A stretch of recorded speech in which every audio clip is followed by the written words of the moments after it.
दिल्ली में जारी विरोध प्रदर्शन यह गंभीर चिंता का विषय है और यह अत्यंत दुर्भाग्यपूर्ण है कि हमारे देश के छात्रों और नौजवानों को कुछ लोग अपने राजनीतिक स्वार्थों की पूर्ति के लिए एक राजनीतिक औजार के रूप में इस्तेमाल करने का प्रयास कर रहे हैं। प्रधानमंत्री मोदी जी के नेतृत्व में हमारी सरकार विद्यार्थियों और नौजवानों की आकांक्षाओं को पूरा करने और उनके कल्याण के प्रति पूरी तरह से प्रतिबद्ध है और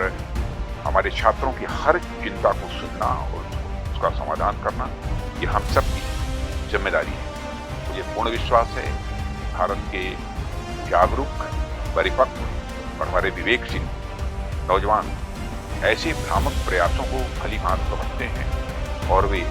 प्रगति, विकास तथा राष्ट्र निर्माण के ही वो मार्ग को चुनेंगे। मैं पूरी तरह से आपको हम इस बात के लिए भी पूरी तरह से प्रतिबद्ध हैं कि किसी भी व्यक्ति, विशेषकर हमारे छात्रों और नौजवानों के साथ किसी भी प्रकार का अन्याय न हो और विपक्ष के कुछ नेताओं द्वारा मैन्युफैक्चर्ड एक सेंस ऑफ एंगर, आक्रोश लोगों के अंदर केवल जनता, विशेषकर बच्चों के नौजवानों को भ्रमित करने और गुमराह करने का मैं मानता हूं कि यह असफल प्रयास है। युवाओं की भावनाओं और उनकी चिंताओं के प्रति हम पूरी तरह से संवेदनशील हैं और यह संसद का सत्र इस समय चल रहा है। सरकार ने हर मुद्दे पर सार्थक बहस करने की भी बात की है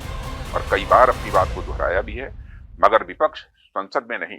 बल्कि सड़क पर मुद्दों का समाधान करने का मैं मानता हूं अनुचित प्रयास कर रहा है और लोकतंत्र के मुद्दों पर चर्चा करने की जगह संसद भवन